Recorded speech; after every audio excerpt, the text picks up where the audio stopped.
Hello there, beautiful internet and amazing creatures of the beyond. Welcome to Starsector, finally.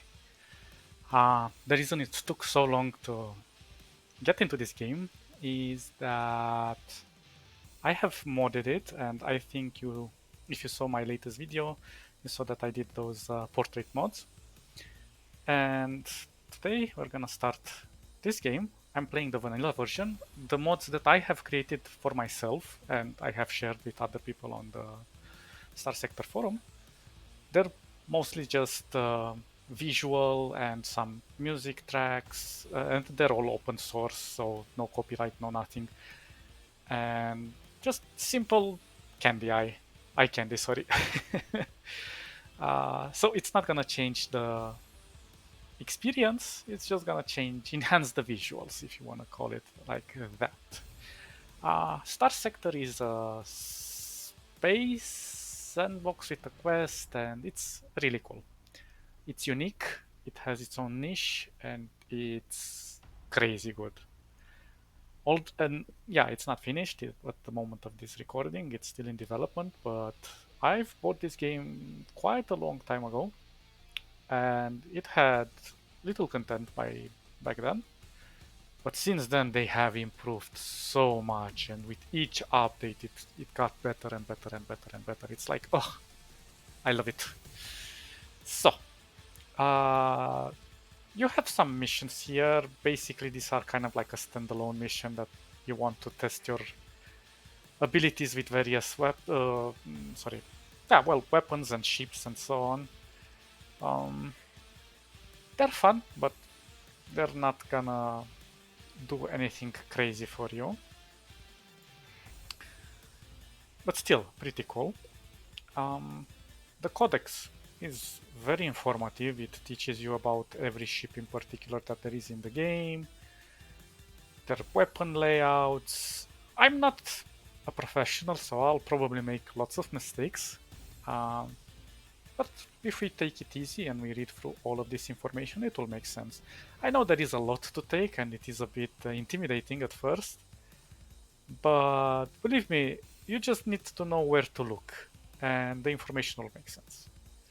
At the moment, the screen is overcluttered. So we shall start with the tutorial. And I highly encourage you guys to start the tutorial because this is one of those games that have not necessarily weird mechanics but very unique mechanics. So we have to go through all of this because the combat is not straightforward and there are some stats that you have to keep in mind when you're attacking somebody. There is a thing called flux that you have to not get out of your control, otherwise you're gonna get stranded and gonna be eaten alive. But we will go through each step one by one and we will learn how to play the game. So combat basics. Also, the reason you might see this mouse differently, my cursor, is because it's from my mod. It's the Foxy's quality of life mod, which is really cool for me. So, welcome to Start Sector Combat Tutorial. This part will go over the combat basics. Let's get started. Next, right click. So, I have to click. Oh, well, whatever. Your flagship for the tutorial is a hammerhead, which is a good starting ship. Class destroyer. First things first. Let's learn how to get it moving. By the way, you can pause and unpause the game by using the space bar. WASD moves with W you accelerate, with A and D you turn, but I have to press shift in order for this to happen because I have it enabled to follow the mouse at the moment. And I believe it's much easier to follow the mouse. Also, this is an interesting game where you can participate into combat, but you can also just spectate your combat from your fleet and just give kind of like an RTS sort of game. You control the map, and you try to arrange your fleet composition in order to attack the enemy, it will be interesting. I'm gonna engage in combat, and we shall see how it goes. Okay, continue. Moving the mouse around pans your. Okay, we can pan obviously. Uh, so we have another destroyer over here. If I'm gonna press R, it's gonna get a lot of information about it. So we can see it has flux, it has hull. So the flux is sort of like a background energy that builds up. The more you take damage, the more your shields are overloaded. And if it goes to full, you're going to short circuit and you're going to get in trouble. This shows the integrity of your ship. This gives you some information about the ship, and the name and the class. And these are the weapons. And you can see which weapon he has active at the moment and which one are on auto attack. So we have these ones. In our case, none of our weapons are on an auto attack. And to auto attack, you just need to press Control and the number here, 1, 2, 3 in this case. So this is particularly useful if you want to move while keeping your front-facing weapons pointed at your target. Obviously, your ship will turn towards your mouse pointer while you strafe. So keep the cursor at the top of the target, on top of the target. There's now an enemy ship, an Enforcer class destroyer at your 12 o'clock. It appears its weapons and maneuvering system are disabled, so poor ship is gonna get destroyed. Let's try strafing. So hold down shift and press A and D, but in my case it's automatically set up to go with shift. I think you have to go into the settings to switch. And circle around the enemy ship. You'll also need to use W and S to manage the distance. W goes forward, S goes acceleration and deceleration. It's gonna be a little tricky if you're gonna play, because sometimes when you're upside down, so coming from this direction, the controls are sort of inverted a bit, but well, you'll get used to it. Okay.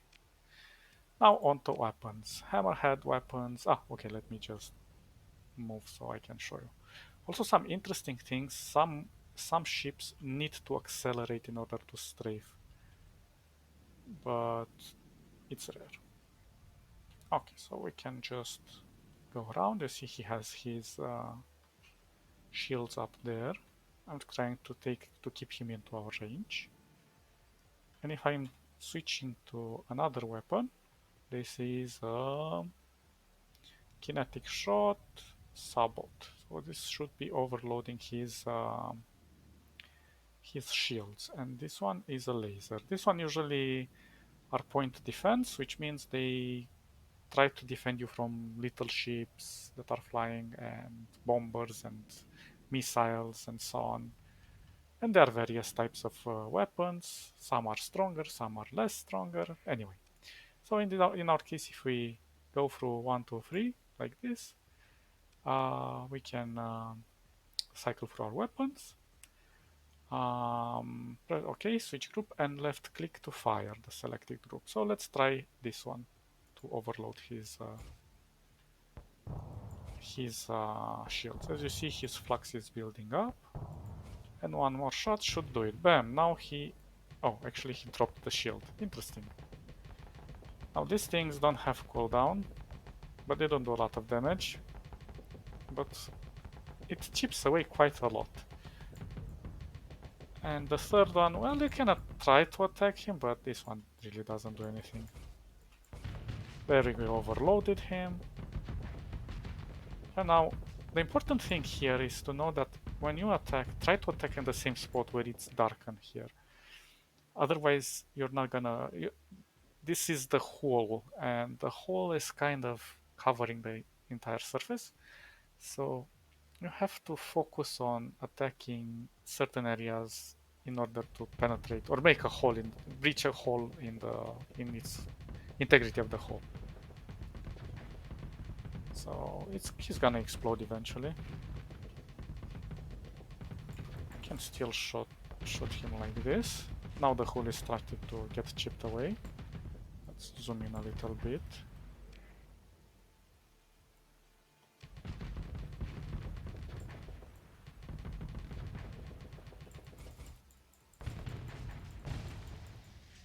Oh, we're out of rockets. Or missiles, or whatever those were. But now he's in trouble. Oh, well, the tutorial doesn't let me destroy him. Okay. Guided missiles require a target. By default, they lock onto the enemy nearest to you, to your cursor, when you fire. So in this case, we selected him, so it automatically goes to the target. But if we do not select him, it kind of goes into the general direction where we are with the mouse. You can also lock onto a specific enemy by ensuring missile go after it. And to see more information about it, what we just did. Okay, so we just have to press the R button. In this case, we press R and this happens. If we press R again, it disappears. Now on to more defenses. Most ships use shields to defend against incoming damages. Some ships don't have shields, but they have more armor and they're more difficult to destroy. We'll go through many types of ships as we encounter them in the space. A hammerhead has a front-facing shield, but some ships have omnidirectional shields that can rotate to face threats from any direction. Right-click to turn this shield on. So we right-click it and bam. There we go. Firing most weapons, except for missile, generates flux. Yes, when we shoot, we also generate flux, but not all the time. Depends on the type of weapon, what mods we have on our ship. We shall see. Your ship has a limited flux capacity, and managing what you use it on is key to survival. You can see your current flux level on the info display in the lower left corner of your screen. Right here. Okay. Fire your assault chain gun group 1 for a bit and watch how they build up flux. They continue when you're ready. Continue. So our flux is slowly building because this weapon doesn't generate a lot of flux. And I think there are some weapons that don't generate any flux outside of missiles, I mean. So the flux from firing this dissipates almost as quickly as it generates. Different ships and ship loadouts dissipate flux at different rates, and so can support varying amounts of weapon effectively. Okay, so also if you want to release the flux, we'll have to press V. So shields generate flux continuously while they're up, but not all the time, obviously, and generate even more flux every time they absorb damage. So even if you're not taking any damage on the shields, keeping them off will let you put out more firepower. Also, an interesting thing that the game doesn't tell you, when you have your shields up, you move a little bit slower. So if you're chasing somebody, it's nice to leave your shields down. Now let's see how the shields hold under fire. Okay, the enemy ship has stopped firing, but your flux level still isn't going down. Well, it's going down slowly.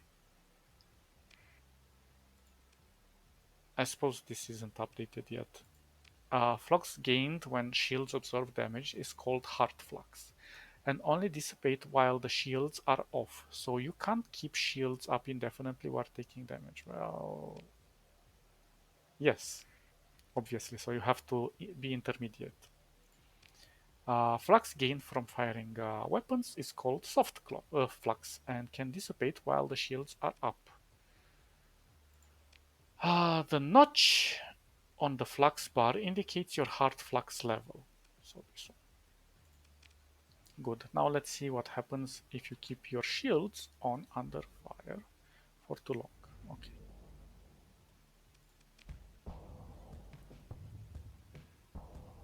This is gonna take a while. Right click to turn on your shields against and let the enemy keep firing at you. Shoot faster, you fat enemy. Now they're overload us. There we go. As you can see, it's not good. When flux maxes out from shield hits, Your ship overloads. Okay. While this ship is overloaded, it can't fire or raise shields, dissipating flux very slowly, but can still maneuver normally. So if we're being overloaded, that it's written over here, we can still move on the map. So wait for the overload to end. It's gonna take a few seconds. And now that the ship is no longer overloaded, flux is back to dissipating as a normal at a normal rate. You can also vent flux to dissipate it at double the normal rate.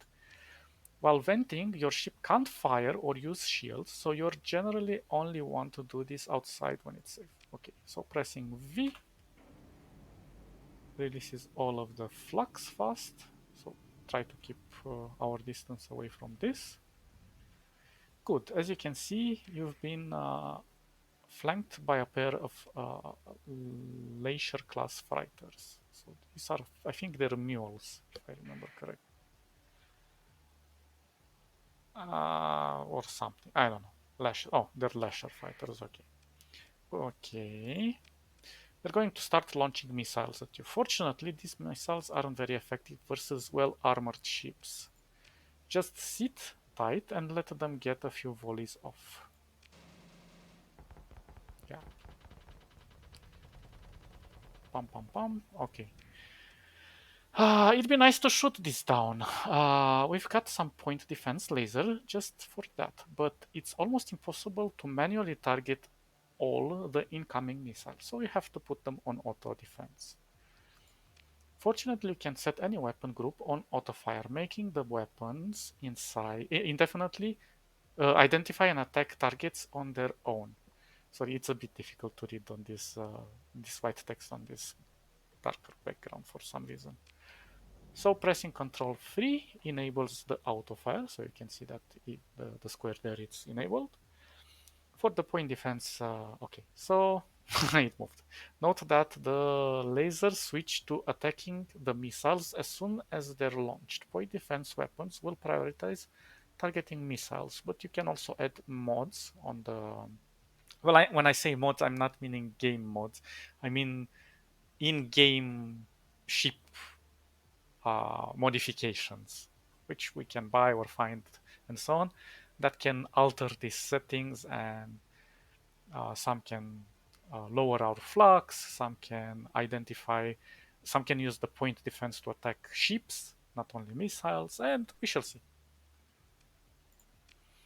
Regular weapons will not target missiles automatically, obviously. So point defense is a specific type of class of weapon that you want to have on your ship if you want it to defend against missiles. And believe me, missiles are the butter, blah, the butter and the bread and butter, or the butter and bread. Well, whatever. It's what determines if you can win a fight or not. Because if the opponent has more missiles than you, then well, you're not necessarily in trouble because the game is more permissible with you. But it's gonna be tough. So each ship also has a special system, an active ability it can perform. For Hammerhead, it is an accelerated ammo feeder that greatly increases the rate of fire for ballistic weapons. So it says here, this one we will enable it with F. Some ships systems have limited uses, some generate flux, some have a cooldown, and some use a combination of those.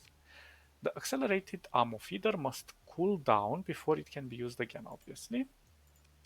Press F to activate the accelerate, okay, and fire the assault chain gun group 1 to see the effect. Oh, where did the enemy go? So if we press 1, now we shoot much faster.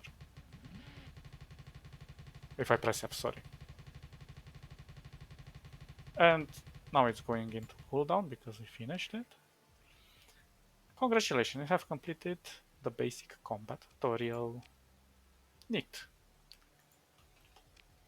How do I go to the next one? Oh, it goes automatic. Next tutorial, Combat Advanced.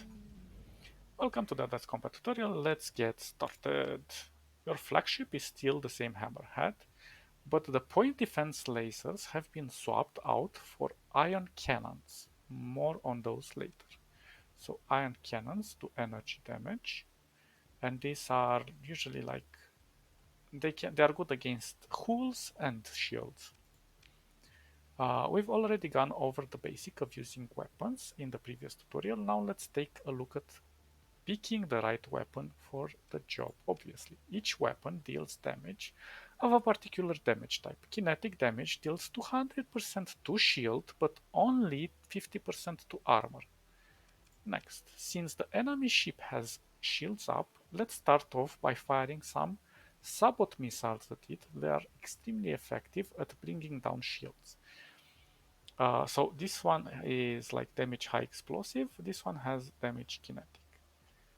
And these ones we can see here we have 6 and 6 because we have two bays of missiles. So in total 12. So if we're gonna shoot like this, there goes his shields. Okay.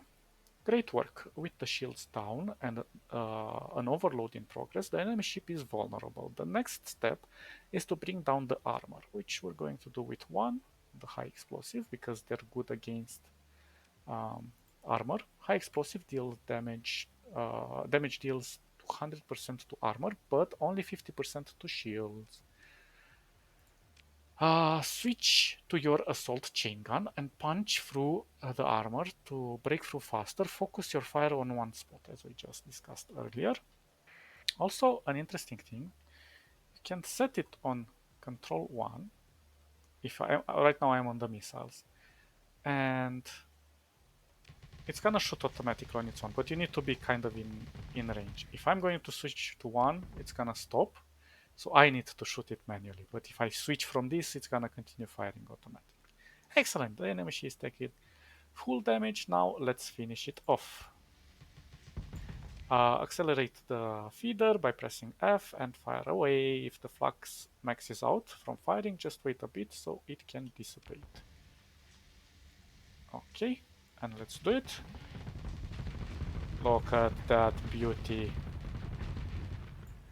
Be careful, the ship is disabled. The explosion deals damage to all nearby ships except for fighters. Make sure you're far enough away far enough away to avoid damage. About a ship length should be enough. So basically we are kind of in the safe spot, but we're gonna go a bit back. Bam. Maybe I should disable this flashing because it can get annoying. Good work. There are two damage type we haven't looked at yet. Fragmentation damage deals only 25% to armor and shields, but usually costs little flux and has a higher base DPS value. We would kind of want fragmentation because it's very powerful when we combine it with something that takes down the shields. Making it effectively versus exposed hull or lightly armored, unshielded targets like missiles and fighters. And obviously this is for the beginning of the game. Later on we will get much better weapons. And energy damage deals 100 of its listed damage to everything. Some weapons also deal EMP damage in addition to their normal damage type, so we can have specialized weapons. EMP damage does not affect shields, armor or hull, but it can quickly disable enemy weapons and engines. So basically you can systematically take down a ship.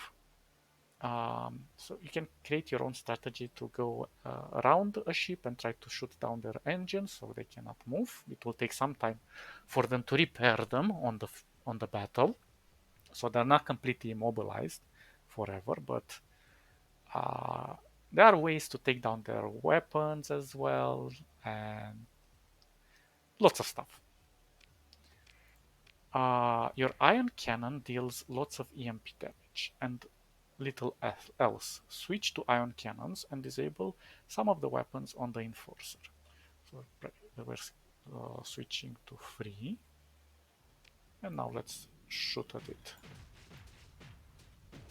So if we look closely here, we can see that cannons are disabled, sabot is disabled, harpoon is disabled. These are all the weapons in front.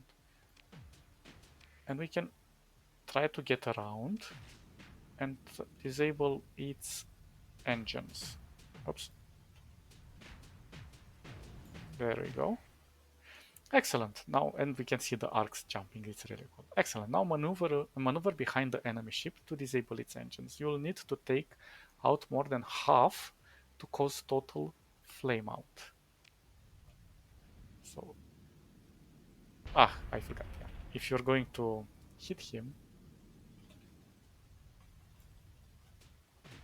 he just stunned for us. Very nice. So we can see that this engine is disabled, but we can both of them are disabled now. As you can see, flame out. This ship is now a sitting duck. It won't be able to maneuver at all until the engines are back online. Non-EMP weapons can also disable engines and weapons, but EMP weapons bypass armor and get the job done faster. Okay, let's take another look at shields. Let's move to something more manageable. Turn on your shields and sit tight for a moment. You'll be attacked by a beam weapon. By this wolfy guy here. As you can see, your ship is not building up flux despite the shields being under fire. Yes. This is because the beam weapon generates soft flux when hitting shields.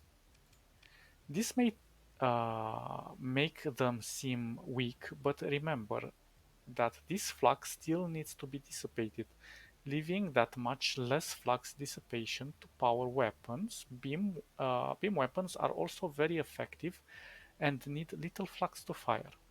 So basically, when we are trying to shoot now, because he's shooting at us with these lasers, we're going to build up our flux faster when we're trying to counter him and try to shoot after him. Ships receive an engine boost, a bonus on top of speed and maneuverability when their flux level and flux regenerations are at 0. So it's advantageous for us to have it at 0. Turning shields on, even without taking any damage, is enough to cancel the bonus. So that's why we're moving slower. Okay. So, a bonus to top speed and maneuverability. Maneuverability means when you're turning. Travel through the nebula in front of your ship. Nothing how your ship. I think it's notice how your ship moves faster when the shields are down. Yes, and if we put it... so it does say. Okay. Also, some specific nebula terrain things can lower your speed, but there is also a modification for the ship that we can put it on and we can negate that debuff. The engine boost is particularly important for larger ships, which have a much lower top speed without it. To maintain the engine boost for a ship with auto-firing weapon, you can press X to hold fire. Carriers will also need to press Z to pull back their fighters. But this is only if you're controlling the carrier by yourself. So, to maintain the engine boost for a ship with auto-firing weapons, you can press Alt X to hold. So, if we press X, holding fire.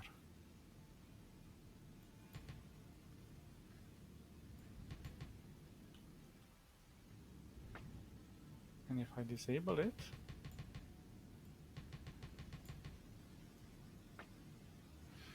yeah, this one is kind of weird for me. I don't fully understand it. So to maintain the engine boost for a ship with auto fire.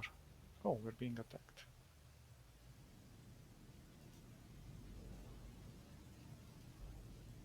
Are you shooting?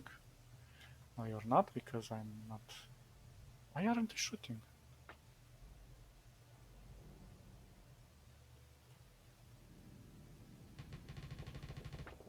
Okay, so when I hold fire, it doesn't do anything.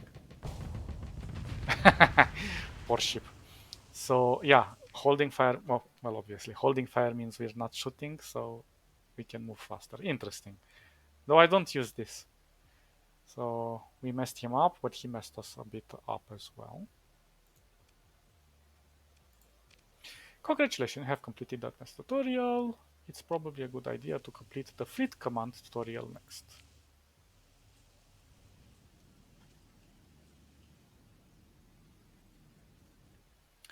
Good. Fleet command. Um, Probably when you're gonna start the game, this is gonna be blue. I set it to pink, so it looks a bit better and easier to maneuver. So welcome to Starsector Fleet Command tutorial. So this basically when you're starting a fight, this is the screen that you're initiated in. Let's get started. At the start of the battle, you have to decide what ships to deploy. Recovering after a deployment costs supplies, so you usually don't want to just deploy everything. Well, I do. If you only have one ship, it deploys automatically, yes. To deploy ships, press the reinforcement button at the upper right, or press G. So we're just gonna press G. And right now we have these wolves and the hammerhead, and we can select deploy, but since this is the tutorial and supply costs aren't an issue, let's deploy everything. So we can press all, or we can individually select them and just set deploy. Now, good. Let's create some assignment for your ship to carry out. The first thing we want to do is capture some objectives. Locate locations especially suited for the deployment of nav buoy, boys, sensors array, sensor arrays, or com relays. The bonuses these provide are modest, but they add up, especially given that if you don't hold them, the enemy will. Yes. Left click on the nav buoy. This one. So now we can select capture from the list available of assignments. You can also use the keyboard shortcuts. Okay. So if we set this one, this means that any ship that is around here, then any nearby frigate, how do you pronounce this? Frigate? Frigate. Well, this ship is automatically assigned to the task. That's what the arrow on the map indicates. So frigate. Frigate, I think it's frigate. To pan the view around, right click and drag or move the mouse. Oh yeah, we can do this. You can toggle the command UI and on and off by pressing tab, but don't do this yet. So if you press tab, you just go into the ship mode, on your ship mode. Or you can also spectate any of the ships on the field. You don't have to be in your ship necessarily. There's ways to also jump to another ship if you want to take command, but that will cost us some points. We shall see. Creating an assignment costs a command point, but also opens the command channel. While it's open, giving orders is free. And we can cancel them if we want to do another command. You can also manually assign a ship to perform a task. Select one of their frigates. I selected.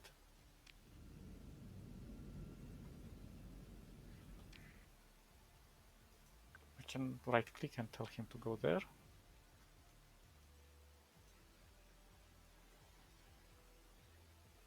This one's teleport. Okay. And you can also set your ship to be on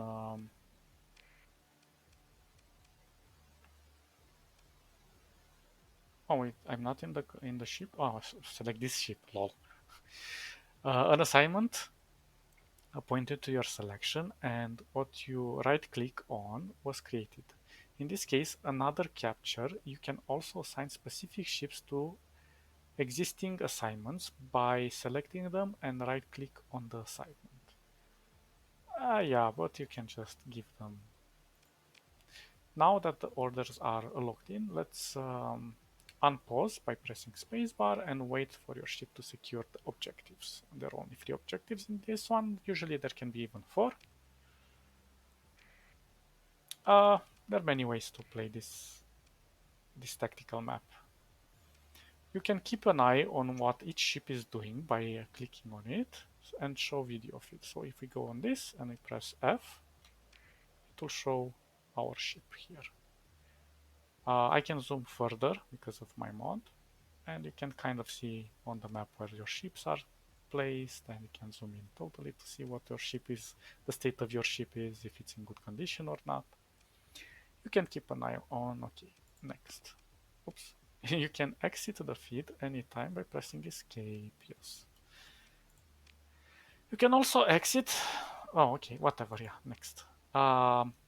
Pressing and holding Q will show a quick video feed that only lasts as long as the key is held down. Yeah, but nah.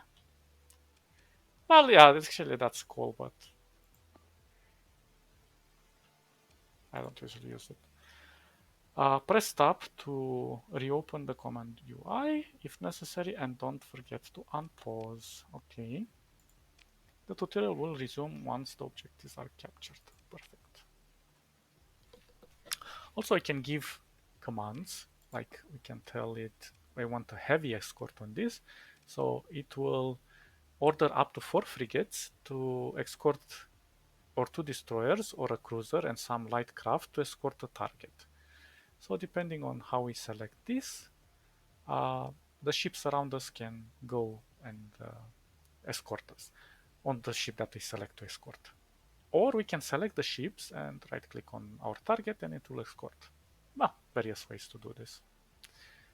An enemy ship in sight. Let's give a couple of orders to make the battle go smoothly for your side. Oh, they're already attacking? We can also go full assault, but not indicated. What we want to do is select this one, and I'm gonna give it on this. And you two are going to go on this, and you're going to go on this. And probably I can just jump in. The enemy cruise is tough, but relatively harmless. We'd like our ships to focus on the more dangerous enemy first. So this one is the cruiser, but to be honest, I think we can take care of the cruiser while these two take care of this, and this one will assist us. Select the cruiser and select avoid. Yeah, if you want if you want your ships to avoid this, then select this. And there are other ways like fighter strike and harass. Harass is a really cool one. If you want to put a ship that keeps them busy, so you can continue fighting on another spot. And this one is eliminate, but this one be careful with it. And this one engage. Actually, these two are a bit similar. Um, but this one takes more risks, while this one is more tactical, without exposing themselves to undue dangers. Okay, good. Now let's order the ships to focus on the enemy destroyer. So we have to select this, and we have to select eliminate. And they will make them more aggressive. Did I select? Oh, well, okay. Good. Some of the ships in your fleet will now engage the enemy destroyer, and the rest will try to hold the objectives, while all avoiding the enemy cruisers. Yeah, if you leave them to their own devices, that's what they'll do. But I just already set up, so they do their attacks individually. You might have noticed that you're not directly controlling a ship at the moment. This can happen if you don't deploy your flagship, or if you don't set yourself to be in the flagship of your flagship, or your flagship is destroyed. Let's transfer command to the hammerhead so you can pilot it yourself and play out the rest of the battle. You can also move from this ship to this one, but it takes a bit of time because you take a little shuttle to go there. Or you have like a specific ability, which is really bad in my opinion, where you can have a backup ship on the field, and once your ship is destroyed, you can jump to that one, or you can try to command both of them. Interesting. So next, select the hammerhead, then we'll have to press X to go into the transfer command mode. And now we are inside. Um, Congratulations, you've completed the fleet command tutorial. Feel free to experiment with other assignments to explore the tactical options they offer and see if you can win this battle. You can also, okay. So we just want to go first and get rid of the destroyer. This one also has some mini ships over there.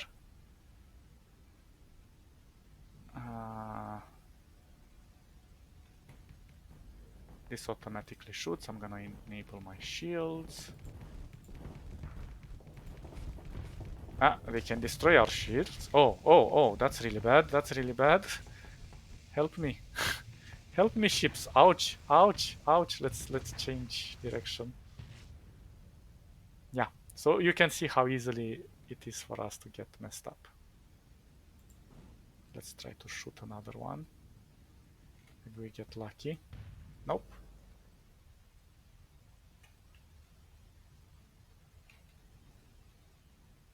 Come on, ships. Yeah, there we go.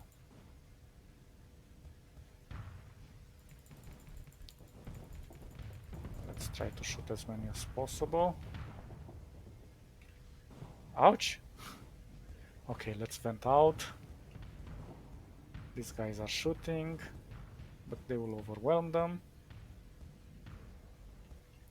I'm out of missiles, but what I can do is go here and try to take out his engines. The weapons are firing automatically, so I don't have to bother.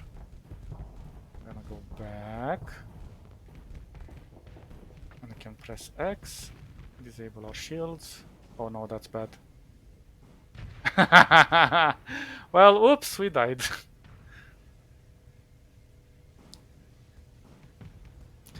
Okay, as we can see, this ship is not doing so great. It's already taking quite a lot of full damage, and it's being suppressed. Let's look at our other ship. This one is defending this, but these ships are staying away. Let's see how this is doing. Oops, not this one, this one.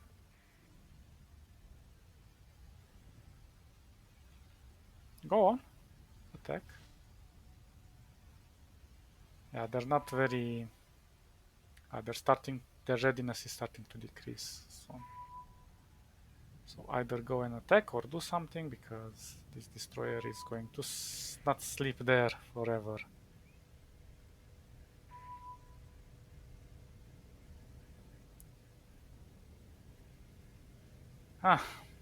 Now there we go. Now he's getting messed up here. He's getting a lot of damage. Although, when you're in this mode, you cannot see the stats anymore, because our ship is dead. He has some good defenses, but not for long. There we go. Come on. Take it down.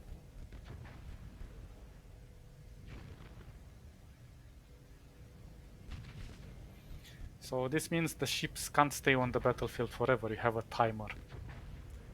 It's a generous timer, and you can improve it. You'll have some skills. Okay, there goes the destroyer. Bam! Have a nice day. And now we're going to go full assault. So ordering the full assault will cancel all existing assignments and make your ship engage the enemy force more aggressively, potentially exposing them to greater damage. Creating a new assignment other than eliminating or a fighter strike will cancel this order. Toggling it off directly uses a command point, but then let's be smart about this and go with... let's go with engage. So order fighters to attack the ship. Carriers assigned to this task will send their fighters to attack it and will attempt to stay within fighter range, but will often wise maneuver and choose their own non-fighter targets independently. Other types of ships given this assignment will try to attack the target ship regardless of the tactical situation, exposing themselves to a greater risk as if given the eliminate command. And order a single frigate to harass this ship while staying out of weapon range, which is really important. You can take like a very fast ship and make the enemy chase it around. There are some really cool phantom ships that are good for that. And eliminate puts us at greater risk, and this one keeps us safer. And set as target. Well, and this one, more information. This gives us some more information about the ship if we really want to check it out. This is hull value, the armor rating, the defense, the shield arc, what type of weapons it can equip. But in this case, it does not tell us which weapons are equipped, just what types we can possibly equip.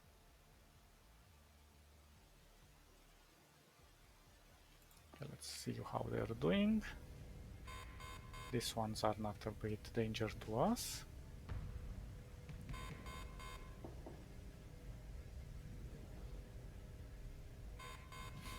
Yeah. Now we're in spectator mode. Let's see if our wolves are good enough.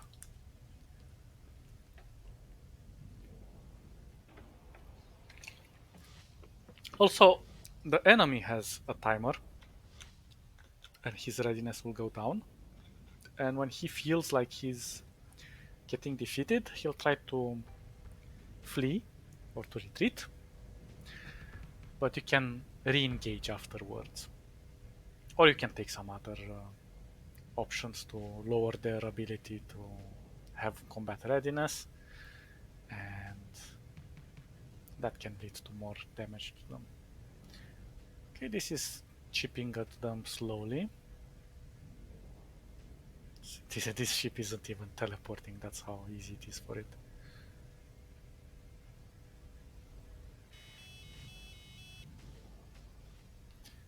Also, these alarm sounds are also custom from the mod. So your vanilla game will sound a bit different.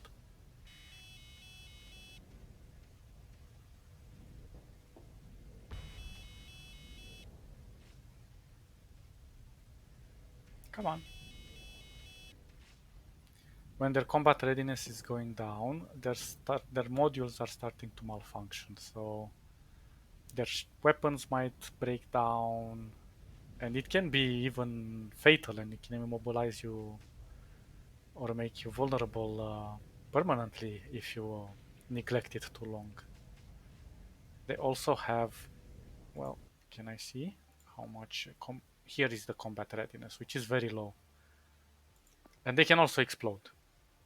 But this one has a lot of combat readiness, so unless they destroy it, well, it's gonna be problematic.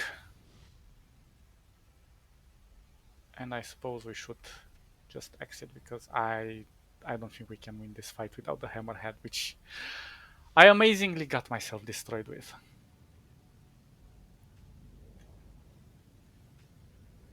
Just a few more seconds, I'm curious. Well, it's taken some damage here in the rear, but yeah, as you can see, these ones are already disabled. And this one is disabled soon as well. So this is very problematic. In this case, we're not gonna make much of a difference on the battlefield. Okay. But in the tutorial, I think they don't get destroyed, but you get the idea. End mission. Now, when we start our new game, man, Let's go with captain. Initializing domain identity chip. What name should we choose? Well, let's take a portrait. These are the ones that I've been working on. And the game lets you choose any of the portraits from any of the NPCs. But if you want to not be a clone, you can choose one of these at the back. And these are unique, so they don't show to any of the characters in game. But some of these are just displaced wrong, so I don't know. The game just acts weird and places things where they shouldn't. These ones are characters from the game that will show up. These ones are unique. These two are unique. This one will show in the game. I think I'm gonna go with her. I really like her. Let's call her Callisto.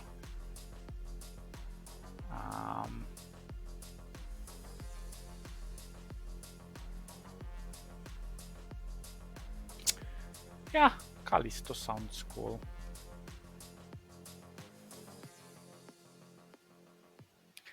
So we're going to go with Captain. Iron mode not indicated because this setting is how the game is intended to be played on, but since this is an alpha right now, use it at your own risk. Yeah, the game is alpha. Usually, if you want to explore a lot, take the normal map. If you want the map to be a bit smaller, around 50% fewer star system compared to normal, there is a difference here in the sense that you could, the more planets and star systems there are, the likelihood of you encountering some unique planets or some unique systems that have bonuses if you want to colonize them. But other than that, these two just set up how big the galaxy is. And if you want to go on an exploration run, go for the normal one. If you want to do less exploration and more of the bounties and so on, go for the smaller one. Now, if you want a relatively easy start, I recommend the average, which gives a balance of mix of stars and planets. If you go to the young, it gives more mineral but less habitable planets. On the other hand, the older ones, this one gives less minerals but more habitable ones. So this is about quantity over quality, this is quality over quantity. This is the best mix, and this one is kind of mixing the old with young. This is the medium. So I recommend going with this one, so anywhere you go, you can find a relatively okay planet with okay resources. But if you're if you want to try to be more versatile, you should go with old. Old is really good. Mixed or old. This is the two I recommend if you want to go on a more advanced journey. So now we gain 2000 credits. And now we can choose if we want to be in a Wolf class frigate, a Scavenger commanding a Wayfarer's class combat freighter, an Explorer leading a salvage expedition from abroad, an Apogee class cruiser. This is a fast start. I don't recommend using the fast starts or the randomized start for the beginning because it's gonna be a bit tricky. What I recommend is going between these two. If you want to go more towards direct fighting, take the Wolf class. It's more aggressive, but it's gonna be difficult for beginners, in my opinion, even for me. Or go for the Scavenger, which, in my opinion, is the best start because you get 2 ships, and one has the ability to spawn some, what are they called? Probes. And the ship is just a little bit more versatile than...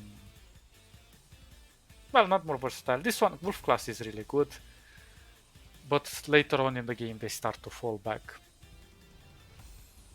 very strong beginning, but you also need to be more engaging with the wolf class. Okay, let's try a wolf class. So in addition to your fleet, we can have a shepherd class, which is good for us with a cargo and a heavy machinery. Oh, this is with the probe, yeah. It's not a combat ship, being both slow and fragile, although its drones are capable of providing support. And the kite class, it's kind of good, but it's more of a civilian ship, to be honest. Not capable of doing much damage itself. It is, however, capable of being a persistent distraction, especially in the hands of an officer with the right set of defensive skills. Correctly. Oh, also the Shepherd gives us a few more extra things. Its true value, however, lies in generous cargo hold and numerous salvaging and surveying-oriented hull features. Its cargo of heavy machinery is also useful for running salvage and surveying operations, but we're not gonna do much of that at the beginning. So we're gonna go with the Shepherd.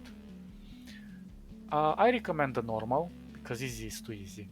Your ship takes 25 less damage, sensor damage increases by 500 units, salvage increases by 50%. But normal is just, it's not necessary for a challenge experience, but I think it's just pretty normal. Easy is just too easy. They do say easy for beginning, but no, trust me, normal is good. And always start with the tutorial, in my opinion, if you're going for the first time. It also makes there is like quite a good quest in this tutorial, and every time I skip it, I feel like, damn, I didn't earn all of those abilities for my ship, and I feel like I didn't build it up. I just been given all of this for free. But yeah, it's really good to start this, and they teach what every button does and so on. So yeah, we shall go with this one. I'm not sure if this generates a save at the beginning, but we shall see. Welcome to the Persian sector. Your fleet is in the middle of nowhere and critically low on supplies. If you don't acquire more supplies, your fleet will suffer through a slow but ultimately fatal decline. So now we can see our fleet over here. You decide to continue because that's all you can do. Fortunately, there's a debris field nearby. Move up into it and activate your scavenge ability to search it for useful cargo. Scavenging requires heavy machinery, but there is some in your cargo hold. We've gained the ability. Make sure to keep all of the supplies and any other valuable cargo, but feel free to leave the cheap and bulky metals behind. To get your fleet moving, click on empty space in the direction you want to move. So now so 6 is for scavenging. Now if we move with left click, we're just moving forward. S is to decelerate. Sorry about that. And now when we are in the field, we can see that we can activate our ability. We can press 6. So your fleet assumes a stable orbit relative to the debris field. The field appears stable and will not drift apart anytime soon. Long-range scans indicate it's possible something of value could be found inside. The salvage that remains is extremely difficult to get, and there's a high risk involved for running a salvage operation, so we can lose some people. But I think we can manage it. Also, these images are custom, so it won't be shown into the vanilla by default. So let's assess. We have a crew of 80 and 30 heavy machinery. Scavenging effectiveness is 13%, but we can increase this if we have better specialized ships or we get some bonuses from our upgrades and so on. So we have 25% base effectiveness, 75% heavy machinery Available 0% salvaging skill, which we do not have at the moment, 10% fleet-wide salvaging compatibility. This is like if in case your fleet is not very compatible, 0.57 crew availability and 0.2 debris field density. The density of the debris field affects both the amount of resources, so the higher it is, the better it is for us, and the number of rare items found. But this is very rare. So begin the salvage operations. An accident during the operation has resulted in the loss of 1 crew and 6 heavy machinery. Okay, that's not a problem. So now we have 10 supplies here, and these supplies maintain our ships, and they're being consumed constantly. I don't know where exactly does it says. We consume 0.3 per day. So your fleet is carrying 10 supplies and we're consuming 0.27. Okay, we need this and we can only carry this capacity. If we go over this capacity, then we consume more supplies, which is a nice balance there. This is for our crew and this is for our fuel. We need fuel, thank you. And we also recover some of the heavy machinery that we need later on. This one you do not need, but it's very good to carry because we can sell it. And I'll show you where to sell it. And we can abort, confirm and continue. If we abort and we leave them here, they're going to float in space. We can stabilize them and collect them later if you don't want to lose them, but that consumes some of our resources. Plenty of options. Okay, so we finished with this debris. Now what do we do? If we press tab to see in which system we are, we can see that we are near Ansira, yeah, it's a hegemony colony. Then we have the pirates over here, and then we have the independents over here. So 3 factions. And we also have a rogue planet over here. That's not populated at the moment. This is a gas giant. This one is populated. This is a space station. This is a debris. These are places where we can jump into the hyperspace. We shall talk about that in a moment. And this one is a relay that belongs to that hegemony, and we can do some things here that gives us some bonuses. In this moment it gives 2 stability for same faction colonies in the system. We can hack this if we're smart. But at the beginning of the tutorial we don't have this option. And what else? This place we can install one of these things if we are present in this system. And also, if we go near the sun, we can take damage. We can take damage from these debris in the asteroid field. But this is just like a preview. We shall continue playing. If I zoom in, I can see my ships. I have 2 ships. If I zoom out, it's easier for us to... Oh, press F5 to quick save and advance the tutorial. Okay, so if we press F5, it's gonna save. Yeah, so it created here. Here we get, like, every time we save, it tells us how many cycles, months and days have passed. These are our basic things: difficulty normal and our name and our level. That's also very important. A pirate fleet is approaching. First, you'll spot it as a sensor contact, then as an identified fleet, and then when it gets very close, you'll see its true colors. Don't worry, the pirate ship is a shoddy rust bucket, and if you do lose, you can press F9 to quick load.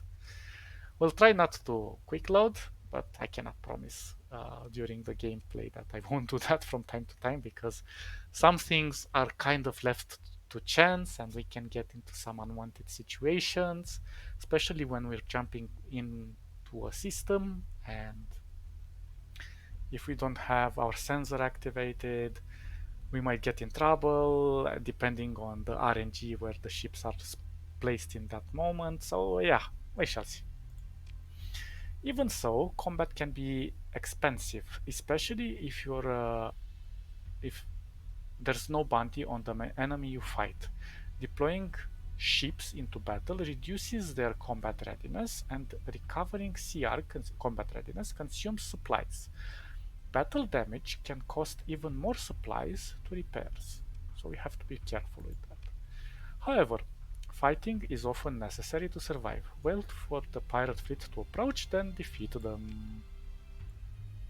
Where are you, Mr. Pirate? Oh, there you are. So this one does not have a commander, it's only us. So, the pirate ship maneuvers to prevent you from disengaging easily. It does not appear to be certain of your identity. Any hostilities will have a reduced impact on your reputation. We'll get to this a little bit later. You can open the com link and we can see that this pirate is like they should have sent a real navy, not some grounder leaking in civil vac suit. This tells us that they're from the pirates. We can also recognize from uh, the color.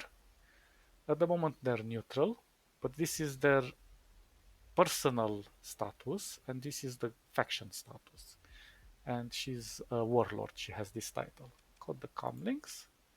We can move in to engage. We can attempt to disengage, but attempting to retreat from a battle, the opposing fleet may pursue and force a battle, or may let you go. As the enemy remains in control of the battle space, you won't be able to conduct any salvage operations. So we have to take some distance. If your fleet haven't taken any hostile actions, disengaging without damaging any pursuing ships will do the least damage to your standing with the opposing faction. And if we have, this is called a story point, and it gives us some experience as well if we use it. And again, these are like a bottleneck thing resource, but you get infinite of those, so don't worry about it. So disengaging by executing a series of special maneuvers allows us to 100% disengage without any penalties, but then we get some experience, but these story points replenish very difficult because you have to fly around, do a lot of missions, and they're more valuable to use on your ships, into upgrading your ships or your commanders and so on. Okay, so we shall move to engage. So the opposing fleet moves in to join the battle. Transfer the command for this engagement if we want to select our ship in which we're going to engage, or we can continue. So you can select the ship to deploy at the beginning of each battle and deploy reinforcements as the battle goes on. Deploying a ship reduces its combat readiness by a flux amount. In addition, ships will begin to gradually lose combat readiness after their peak readiness time runs out. Recovering combat readiness takes time and consumes valuable supplies. So we're just gonna jump in with this. I don't want to take this one because it's gonna take more supplies. So 8 supplies instead of 5. Or I can just send it to this one and it's gonna be 3 supplies, but this one is not very effective at the moment. I mean, it has some things on it that are good, but so for example, it has a small ballistic, a small universal, a fighter bay, a salamander, MRM, a volcano cannon, and a borer drone wing. But they're very, very low. And this one also has civilian grade hull, which means that it is easier to overcome it with other ships that are military oriented. Here you have some information about the ship. It's very informative to read this, and it's interesting because it's immersive in the sense that you can kind of see the lore of each ship and who made it and what's its history, also what type it is, like this is low tech, and many other things. So we're just gonna deploy with what we have. We can set it to go on autopilot and do its thing. And autopilot can sometimes be even better than what I do in the game, but I like to challenge myself, so I'm gonna do it myself. So what we have the ability to teleport. And this one replenishes, we have 3 teleports, I think. We have to be careful. Let's enable let's be careful with our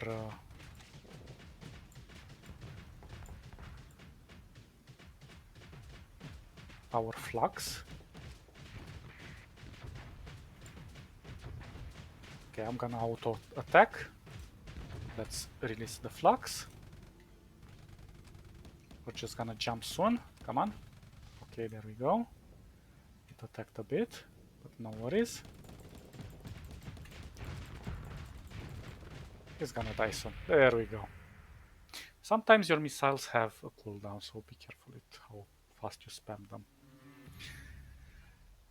Good. So our relationship with the pirates has been reduced by 3. So currently they were already hostile, so no biggie there. Your forces were capable to gain a complete victory in the last engagement. Salvage crew are able to recover 270 credits from your CPU cores still active in the wreckage. So you gain some credits. You decide to peek through the wreckage. So now we have a few options. Well, no, at the moment we don't have those options, but now we can just select what we have here. We can take these things to replenish some of our supplies, and we get this light assault gun. It's not super good, but it's better than not having anything, and we can apply it to another ship later on. Confirm and continue. Your fleet supplies consumption has just gone up, so we are at 2.8 at the moment. Recovering combat readiness uses to deploy ships into battle cost supplies, as does repairing the battle damage. To reduce supply use, repairs and CR recovery on ships can be suspended from your fleet screen. So if we go on our fleet screen, which is the F, we can go and we can mothball it. So mothball ships can be used in combat or repaired and do not provide any fuel, cargo, or personal capacity. Mothballing a ship will reduce its combat readiness to 0. Restoring it will require time and supplies, but it does not consume any of our supplies when it's mothballed. But in this case, I'm not gonna do it because it's our main ship. But if you're going to scavenge a ship that you want and you want to carry it to some place without repairing it on the way because it's gonna be more expensive, you want to mothball it and repair it in the docks on a station or a planet. And be careful, some stations don't have docks. I mean, they have some sort of docks, but they don't all have the ability to upgrade certain things in their docks. So you have to look around for a place that does have a better dock. But those are more advanced information later on.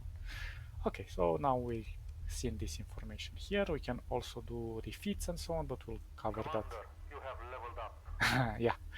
Now that we have leveled up, we're gonna go into our character, and we have 2 points and 4 story points that we can use to do various things. Also, a very cool important thing is to notice that this story point can be used to reassign skills, so we can respec. So if we took some things from here that we didn't like, or we maybe later on we want to change some of these things. And one good example is this one, Wolfpack Tactics. So this one gives us 20% damage to ships larger than frigates if frigate. So we get 10% damage to capital ships and cruisers if destroyed. Uh, if if destroyer, and if destroyer, you get 50% second peak operation time if frigate, 25 if destroyer. Okay. And this applies to all of the frigates and destroyers with an officer, including our flagship. Uh, Now you need officers, not generals or whatever I said before. So officers can be recruited or they can be found. Personally, I recommend you do not recruit officers because they take quite a long time to upgrade, and you can also hire some of them, but they're temporary, and again, not a great idea unless you really need to get them, but they have some advantages if you want to expand some things. Mm, what else? So if you want to do this at the beginning, it's perfectly viable because if you take like a destroyer and a few frigates and go around, you can overcome most of the enemies that you're going to encounter. Um, but later on, you're going to want to have bigger ships. But you can finish the entire game with this perk alone and get only frigates and destroyers, but you have to get much better frigates and destroyers, and for that you have to know which ones you should go for and which are complementary to each other and how to arrange them. It's interesting. There are many ways to play the game, and depending on how you develop your skills here, these are personal skills, and this applies to everyone else in the fleet. And you can also get AI fleets later on if you really wish. It's interesting. The trick is that you can only have 15 skill points. No, yeah, 15 skill points. So 15 levels basically.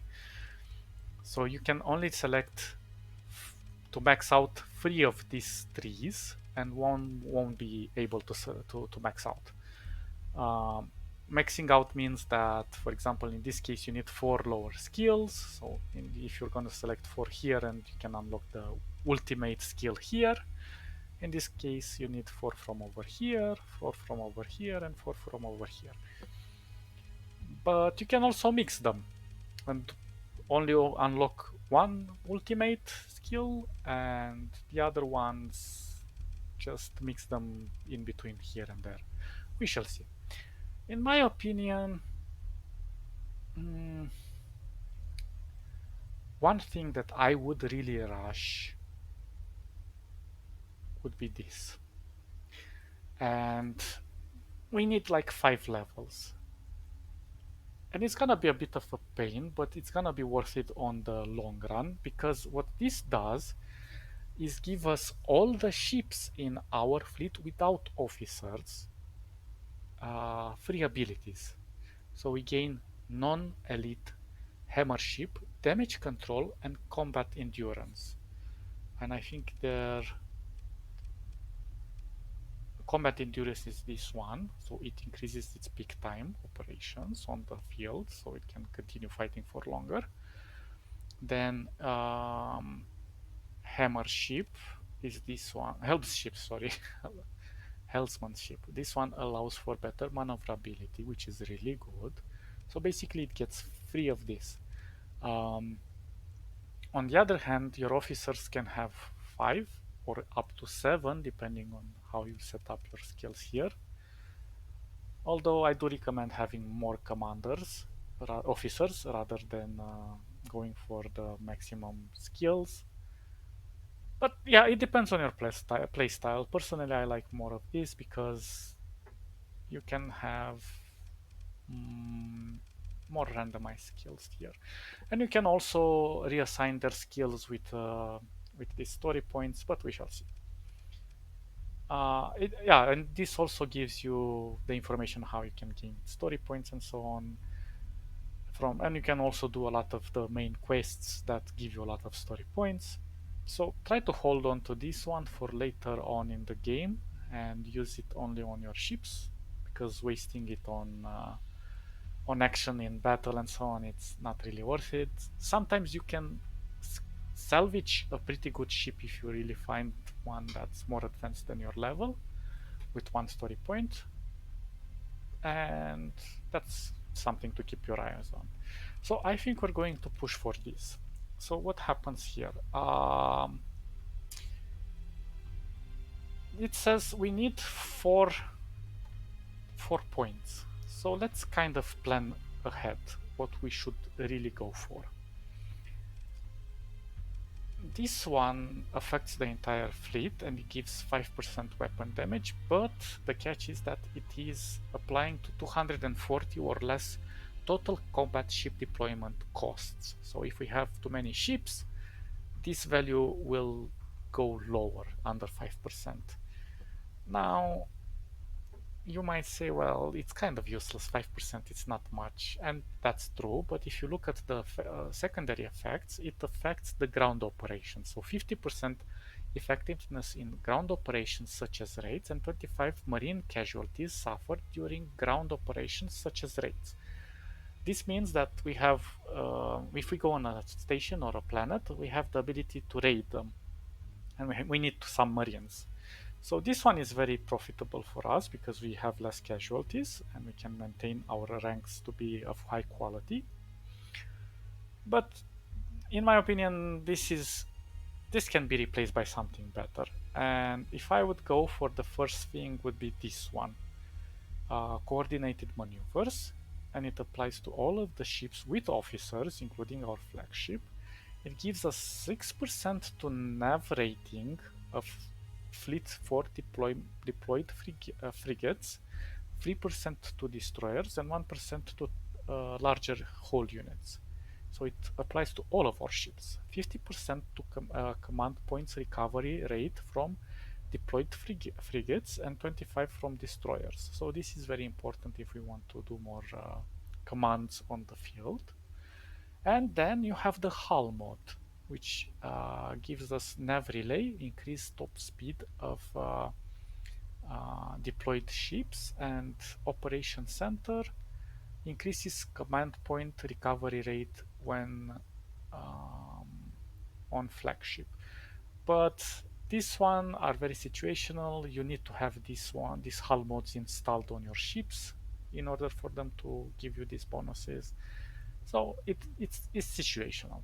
Also, you can get, it says down here, the total nav rating for the deployed ships of the fleet increases the top speed of all of your ships in the fleet up to a maximum of 20%. Does not apply to fighters. So that's important. Fighters are the small ships from the carrier. Uh, Wolfpack is very viable, but personally I would avoid it.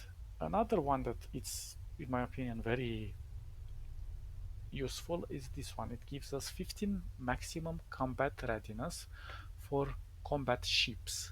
So, but again, we have to integrate ourselves in that 240 or less combat. Otherwise, that 50% would go lower. But still, 50% is better than 0% in this case.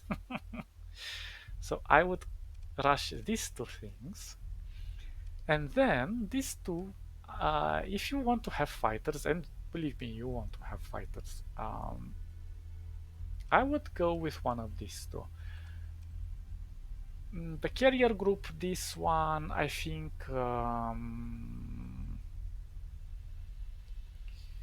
so it gives us, it can apply to all of the fighter base, but it gives us some bonuses if we have an officer on the ship. And including if we use that ship as our flagship. So it gives a maximum of 8 or less fighter base in the fleet. You get one extra fleet. Your fleet has one extra fighter base, so you get one more. In case you have like 3, you get 4, and so on. Effect increased by 1% if you have an officer. And then you have these hull mods that you need to have installed, and these are more related to fighter base and hangars and deck crew, so they give these bonuses.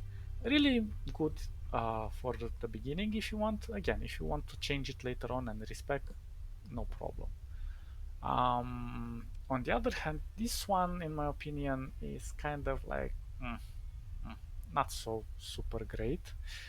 So basically, this one says that you get 50% less crew lost in when the fighters are going down, 20% top speed maximum for the fighters, 50% target leading accuracy, maximum 50% for, again, you have to have 8 or less fighter bays in your fleet. And recovery shuttle reduces fighter. So I don't know. This one is not my favorite. It can be useful if you have like a lot of fighters, but I don't think you'll ever have problems with the crew unless you're going on an expedition outside of the center cluster, and then it's gonna be pretty difficult to find other other crew members. So then, yes, this is recommended if you're going to have a lot of fighters in your composition. But you don't lose that many, to be honest. Um, and what we will want to rush after that is this thing, officer training. So we get 2 more command points, 1 maximum. Wait, is it this one? 1 maximum number of elite skills. Oh no, sorry, this one. We need this one. 2 maximum number of officers that are able to command. Officers will have to pay them salaries, so it will take some time for us to have them to have a sustainable fleet, but we shall manage. And then for our ultimate, most people will say, well, this one, best of the best, is super good. And indeed, it is amazing, but in my opinion, is too expensive. And you get one special, permanent special hull mod that you can integrate in your ship, and the deployment points go to 10% of your fleet battle size, even if you're not holding any objectives. Again, I'm not sure. It's expensive and it's good, but mm, mm. This one, on the other hand, as I said, gives us that thing, and also 100% fast command points recovery. Also, when you see this thing with elite, that means it applies only to your officers, the elite version. And sometimes it's good to have elites.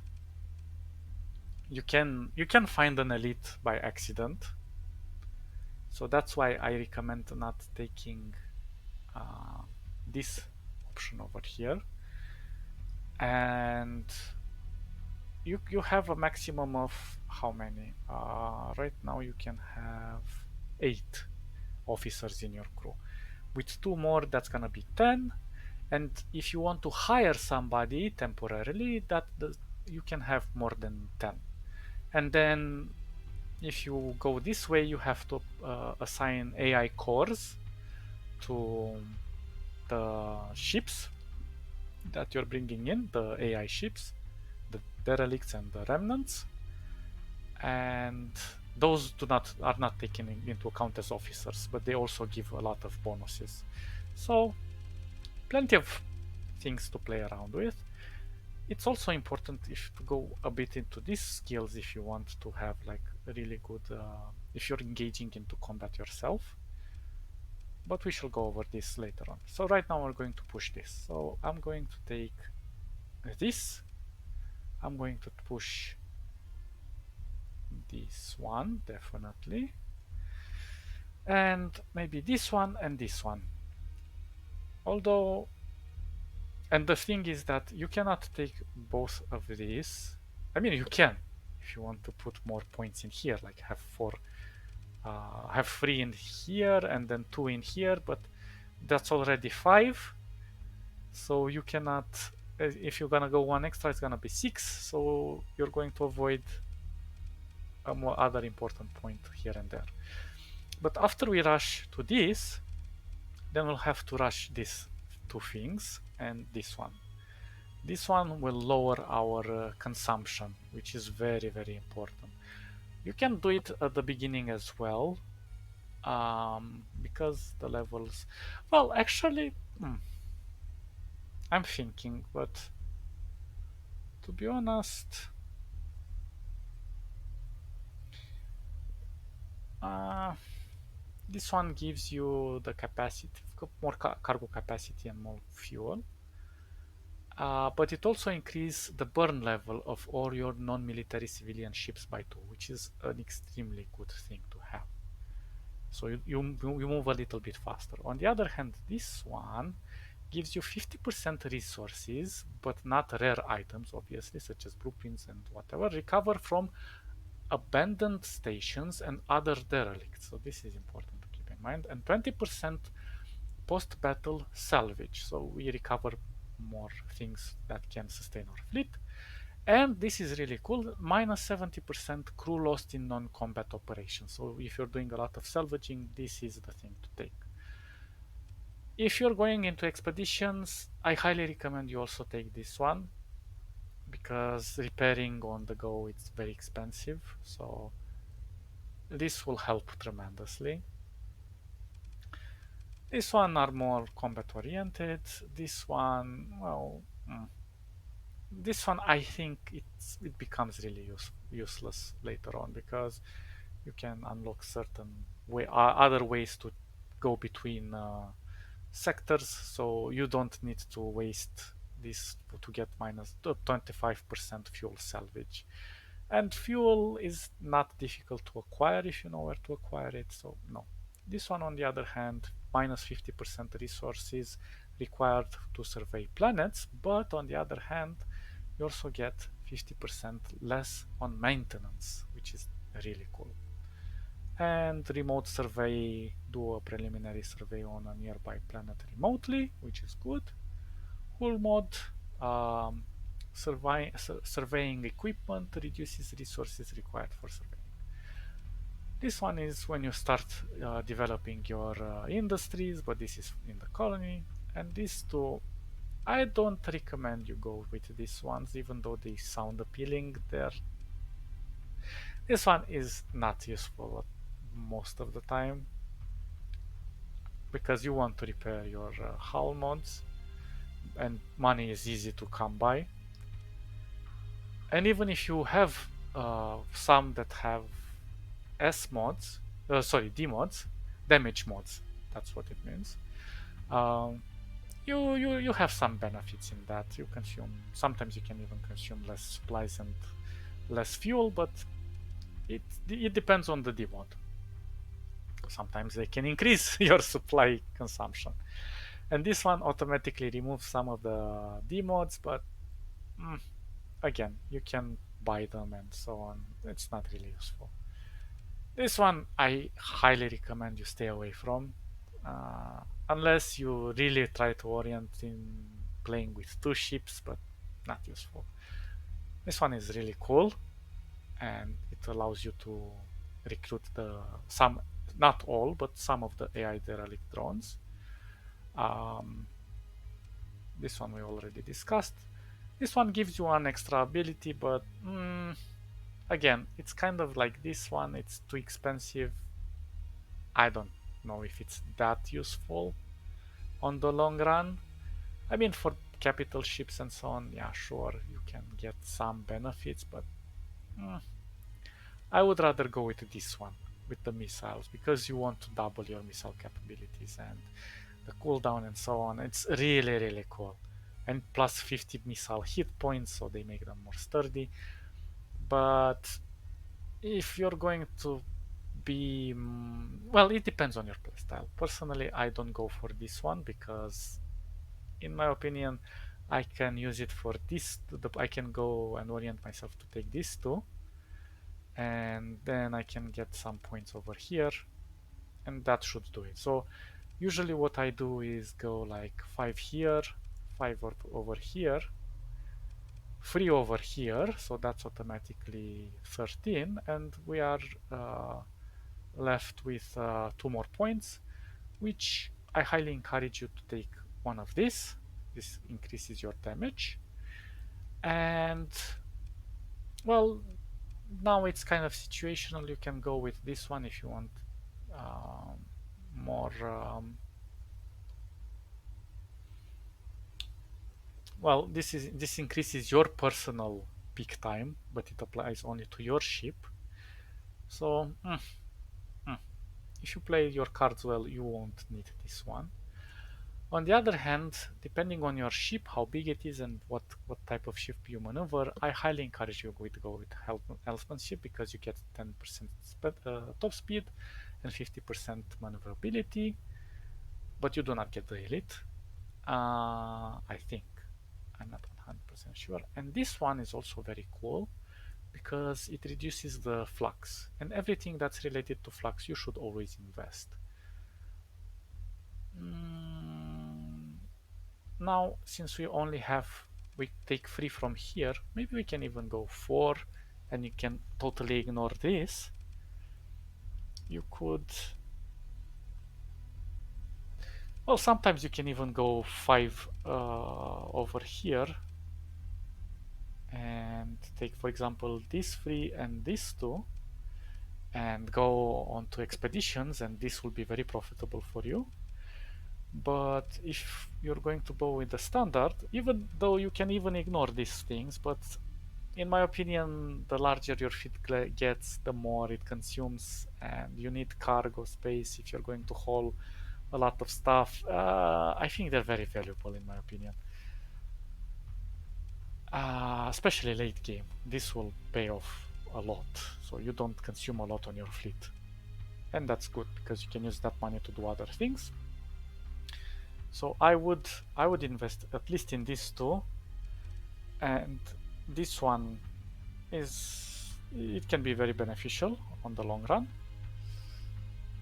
And then the last two I would go definitely this one and probably this one or this one. And here these two are definitely the ones you want to go if you want to go with the phantom ships. And then for the last three I would go this one, and here is kind of situational. You can, depends on you, you can increase to maximum number of elite skills for an officer, but again, this is going too extra more than what you can combine these two, but I don't know. Personally, I wouldn't take this. Face coil tuning. Um, Again, wait, was it face coil or flux regeneration? Yeah, this is for the entire fleet, which drops the flux, increases your capability for the flux capacitors and flux vents, which is really cool. And this is for your phase ships, which is a must in my opinion, if you're gonna go with a flux with a phase fleet, which we will try to do. And electronic warfare, this one increases your uh, kind of your range, so you can attack from further away while staying away from the enemy range. It's good, but mm, depends on what type of officers you have, depends on your playstyle. So I think it's totally very situational, this one. So I would take these two definitely. With these two, that means four, and later I would get this one.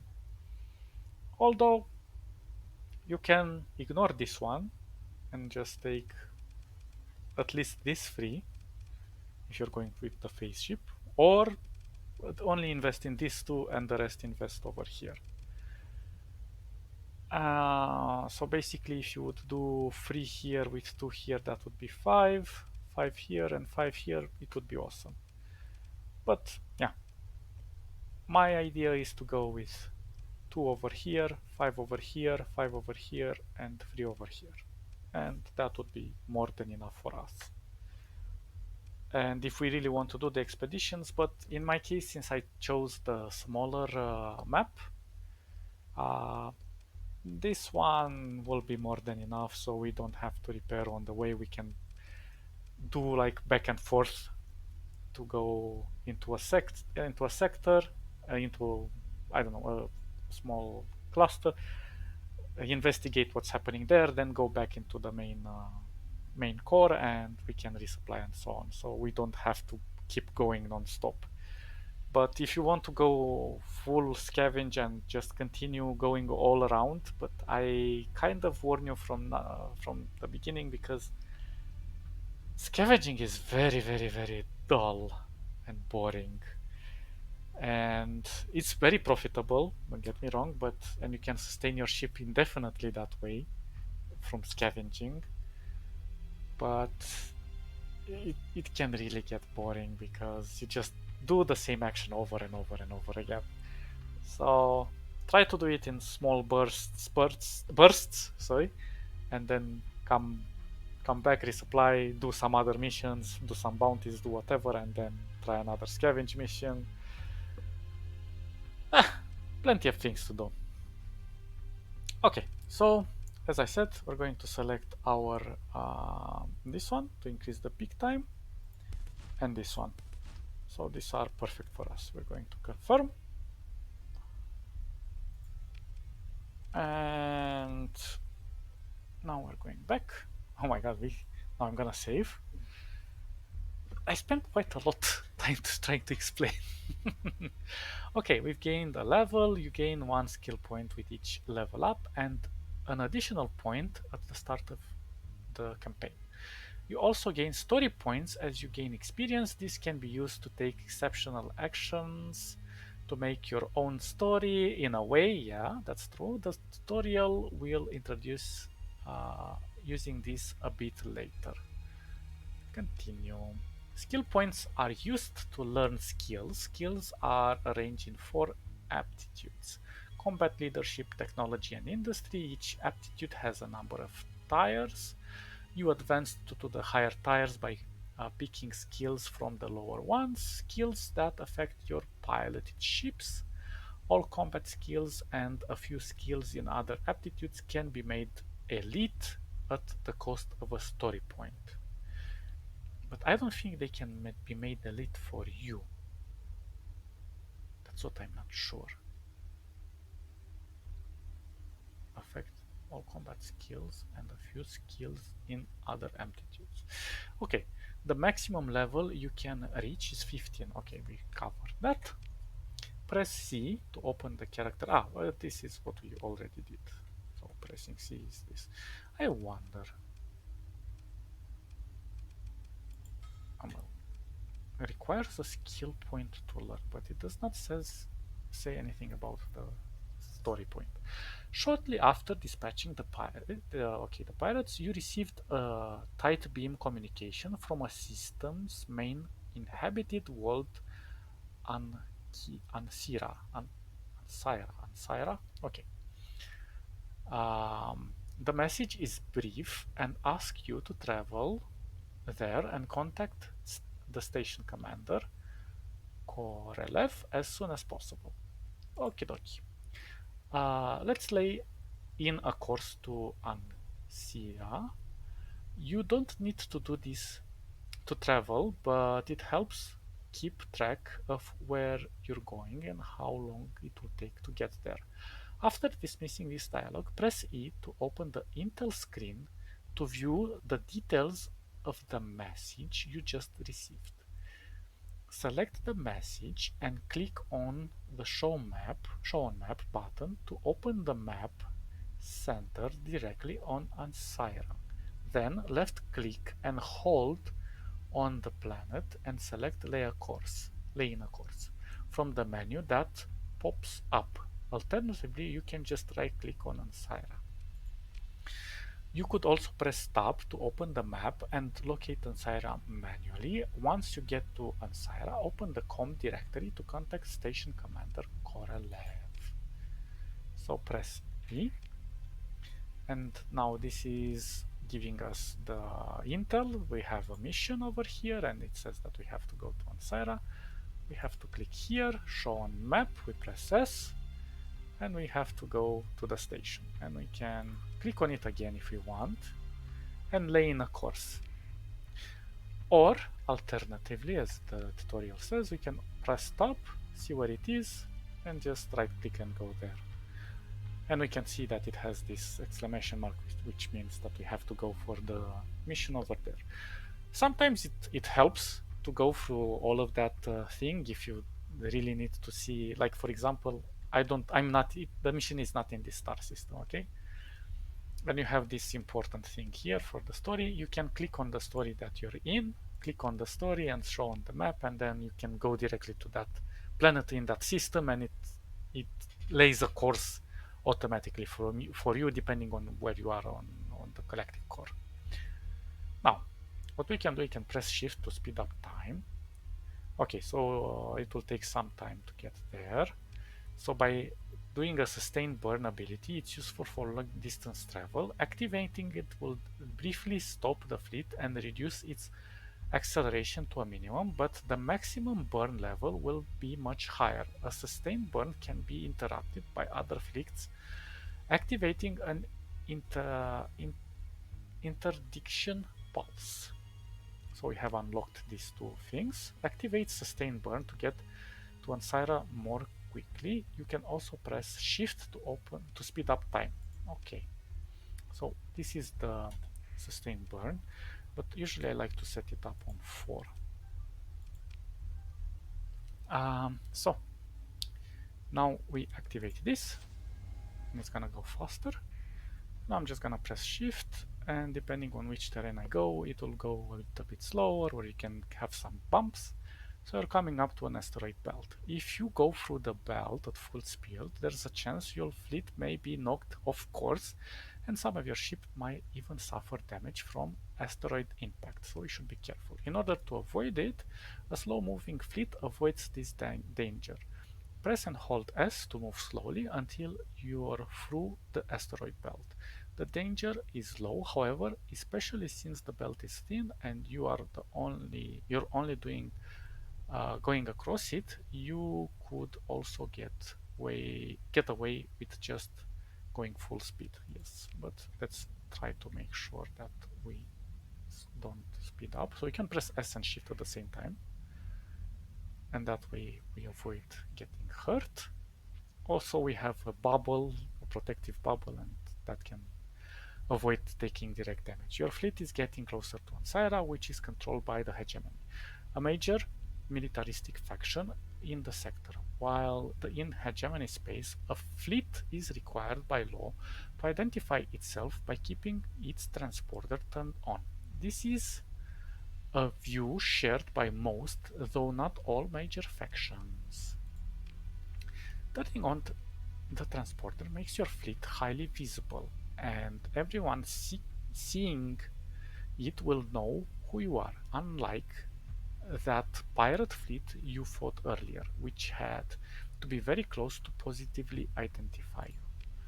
Keeping your transponder on is a crippling disadvantage in hostile space, but as we're getting closer to a port and would like to dock there, it's a good idea to turn it on.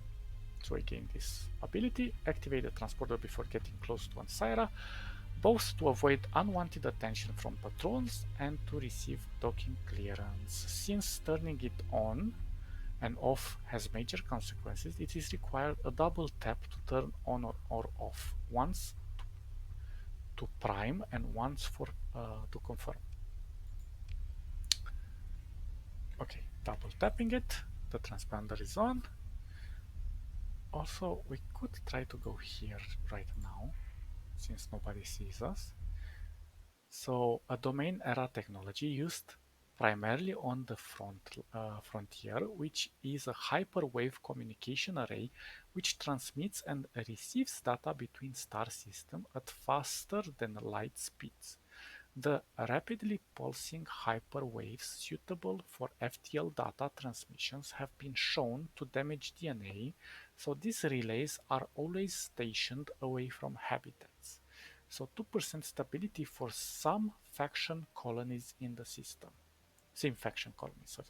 This one, however, is not connected to the sector-wide network and is not emitting the hyperwave radiation typically indicated of relay operations. the cause of this lack of function is unknown. This relay is under hegemony control, so we can claim it, we can break it. But if we claim it, it's going claim the relay and bring it online. So if we try to do that, it's gonna give us in system fleets and colonies the same benefits. The hegemony will certainly regard such a takeover vital infrastructure as an act of war, so let's not do that. And if we break it, the same happens, so it will lower our reputation. Pressing A is autopilot,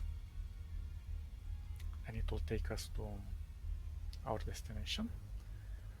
Now that we're here, your fleet approaches Ancyra. The economy of Ancyra is dominated by hegemony logistics. The light industry complex grew up on military contracts and now possesses the skill and legitimacy to make respectable inroads into a civilian commerce web of core hegemony space. Your fleet transmits identification codes via the transponder, and you are soon granted docking clearance. So we have a few things here. We can go and check. This tells us that we can stack and whatever. This is easy. This is where we can buy stuff, but there is also a black market. But if we go on the black market and buy things, our suspicion is going to grow. So a trick is to disable your transponder, dock very fast, use the black market, and then get out of range so nobody can see you. So in this case, we can sell these things because it's already taking quite some space. But if we sell it on the normal market like this, it's going to take tariff 30%, which is a lot. But if we sell it on the black market, we get full. So that's cool. But I would first, and here it says the suspicion level. So when you're doing selling on the black market, it's possible that this will go up depending on the value that you're buying or selling, and then you're going to get some inspections, and it's not very good for you. So what we can do is leave, but if we tried right now to disable our transponder, we are in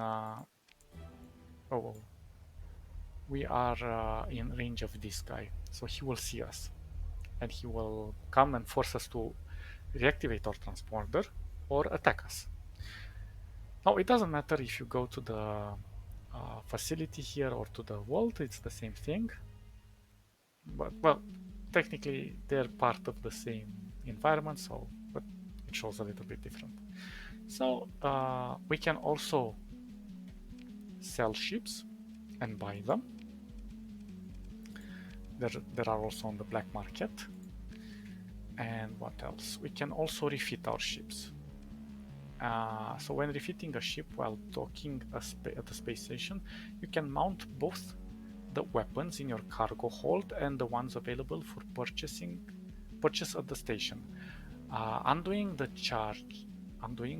changes to the ship loadout or simply unmounting the purchased weapons will refund the credits used, but only if you haven't navigated away from the refit screen, obviously. Right now our ship is fully fit, so we don't have anything to add on it. We can only have 2 weapons here, and this one is a dock. This one only has the border and it's built into it. But we can auto fit it, we can strip it, we can run simulations from here, we can set up the weapon groups if we want to do weapon groups, specific weapon groups. Here are the mods that we can add, and we can play around with these values. In my opinion, blast doors are but right now we don't have a lot of things. What you could do with Go Safety Overdrive, increase your speed and do hit and runs, but be careful with that because it lowers your performance peak and it's dangerous. So you have to be very fast with your attacks.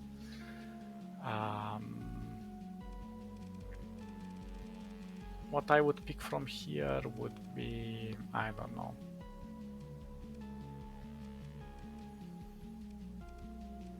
These are not available to us. Increases the command points, not really. This one would be cool, harden her subsystems, because it keeps us more on the field of battle. This one is for maneuverability, which can also be very useful. This one, I don't know. In this case it's built in. I would just remove these two, and I would go with hardened subsystems, and I would just increase the, well, we can do this one, or we can go with more capacitors. In that way we can use them to fight, to sustain our flux lower and shoot more intensely. For now I'm just gonna keep it like this. On the other hand, here we don't have, at the moment we do not have other officers. I would remove this reinforced bulkhead and let's reduce the capacitor, and I would do, because this one can carry fuel and cargo, so I would push this, and I would push one here to be in the green, and that's about it for now. We can also build them in, but again, don't waste your story points on the early ships. I suppose we can go with capacitors for this one. Or just do 2 and 2. Whatever. This one has 10 and 10. It's pretty decent. Also, right now we don't have a lot of mods, but we can buy them later on. And I think we are decent okay with this one. We can also replace some of the weapons.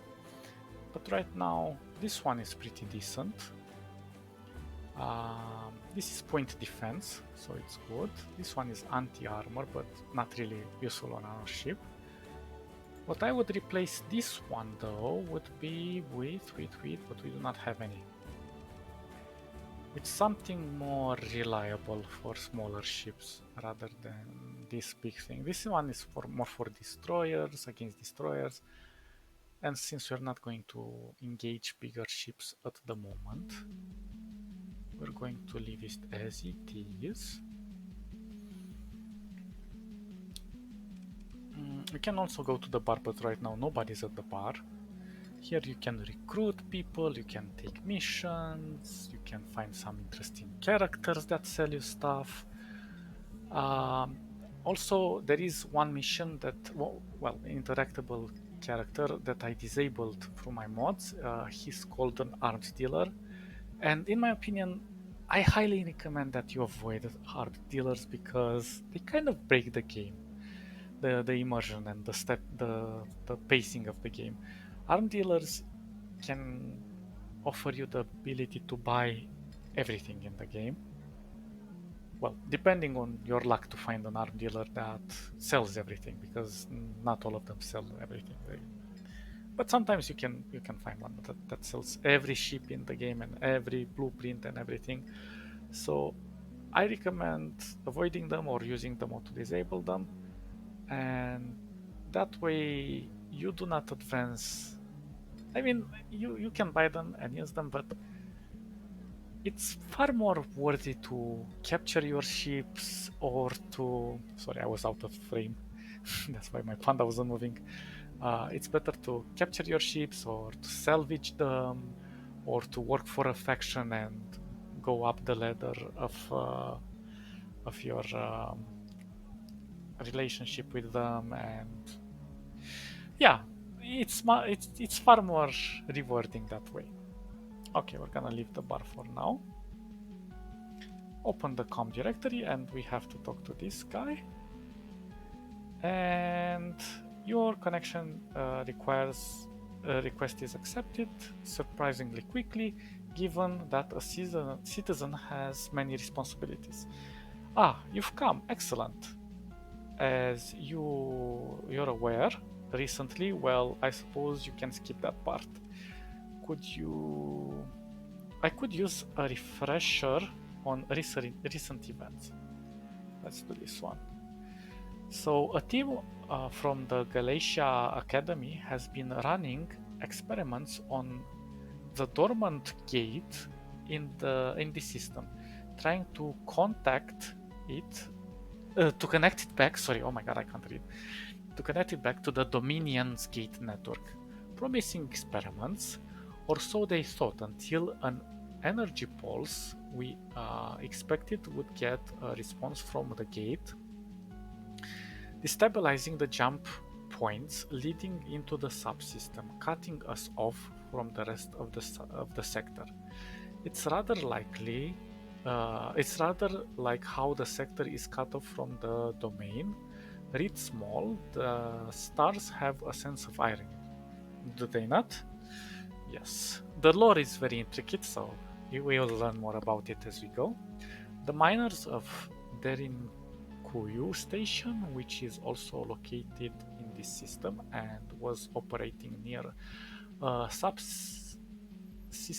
subsistence level, were hit the hardest. They turned to piracy, intercepting one of the last food shipment to come in. Out of desperation, no doubt, but there were deaths and they put themselves well outside the law. Their leader know that if the jump points are stabilized and the system is once again part of the sector, they can look forward to a life sentence at a penal colony at absolute best. Sorry, I'm reading really bad because I'm really tired. So we're going to stop here, but alright. Now, where do I fit in? So, the miners turned pirate are guarding the jump points, preventing us from gathering recent readings and coming up with a way to stabilize them. We do not have a security detachment that can. Oh, you obviously have one that's strong, but you're not sending it. That could handle their forces, but they're tied up defending. They do have. Sorry, I can't read. The pirates are too much for you. Are too much for you to take on, but fortunately, you don't have to. You've got an agent on Derinkuyu station who was able to gain access to a recent sensor reading from the ships guarding the jump points, but they have not been able to get a long-range comm array to send the data to us. That's where you come in. Head to Daniq and retrieve the data from our agent, and then return here. So why me? Why not? I'm not exactly spoiled for choices, and you've shown some ability to handle difficulties. It's not going to be a milk run, that's for sure. So we've improved one with the neutral and no, two with the neutral. Although this guy is from the hegemony. Interesting. What's the plan? First off, make sure to turn off your transponder once you undock.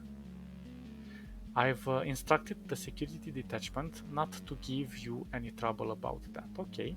If you're lucky, the pirates may even think you're one of their own and let you approach their InQ without any trouble.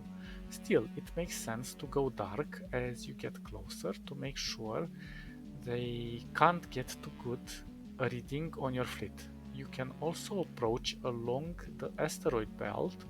That will give you almost perfect cover as long as you're moving slowly. And if they notice me, then you're in trouble. Activate emergency burn to get out of there, lose them, and then come back around to try again. Don't e-burn unless you really need to, though it's hard it's hard on the ships and will cost you more supplies to recover from. Eats up a good chunk of your fuel too. Very well. So excellent. Thank you for being willing to help. Come back when you've got the data. Good luck. So sneak into that place and contact that guy and retrieve the data. Easy peasy lemon squeezy. Now what we can do, I'll save here and I'll go into dark mode, go here, and we're going to go and sell our stuff. So we press inventory, we go into the black market, and if we do this and we say confirm, we did not get any suspicious level. Although what I recommend is keep these weapons that you collect, that you get after the fight. They're very useful. As you can see, when we're like this, we are shown in the range, and usually this will just fly to us and say, hey, activate back this thing, and we lose some reputation. But right now we're gonna save here, and next time we're going to go to this debris, collect some stuff, debris, collect some stuff, sells here, because they also have a black market. They're pirates, obviously. Do the mission, come back here, easy peasy lemon squeezy, it's gonna be fun. Okay guys, I saved, and we'll continue from here on with our nice tutorial. You guys have fun, have a wonderful day, night, eclipse or apocalypse, and stay awesome. See ya, bye.